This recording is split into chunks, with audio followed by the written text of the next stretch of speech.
لماذا يكره الجن والشياطين العجوة والتمر بأنواعه؟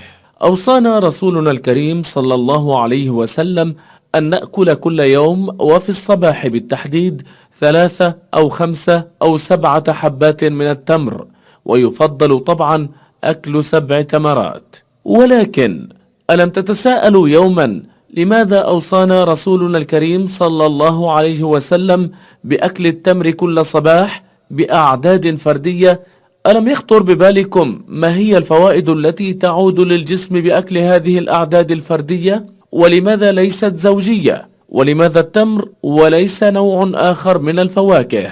فقد أثبتت الكثير من الدراسات مؤخرا والتي وضعت العلماء في حيرة كبيرة كيف أن الرسول صلى الله عليه وسلم أعطانا الحل منذ زمان بعيد للحماية من المس الشيطاني ومس الجن، حيث تبين الأبحاث أنه عند تناول التمر أو البلح فإنه يعمل على توليد نوع من الطاقة تسمى الهالة الزرقاء، وهذه الهالة الطيفية تشكل درعا واقيا حول الجسم كله تماما، مثل الدرع الواقي لحماية الجسم من الكثير من الأمواج الكهرومغناطيسية والغير مرئية، وهذه تكون متولدة من السحر أو العين الحاسدة أو من الجن ومن هم على هذه الشاكلة، والتي تضر بالإنسان بشكل مباشر. وهذه الهالة الزرقاء تجعل الجن بالذات غير قادر على أن يخترق هذه الهالة المتولدة من أكل التمر أو البلح الذي يبعث بهذه الطاقة من العناصر المكونة لحبات التمر، وبالذات عنصر الفوسفور، والمعروف عنه بأنه غني بالإلكترونات التي تعمل مضادة للشحنة الموجبة التي تجذب الجن.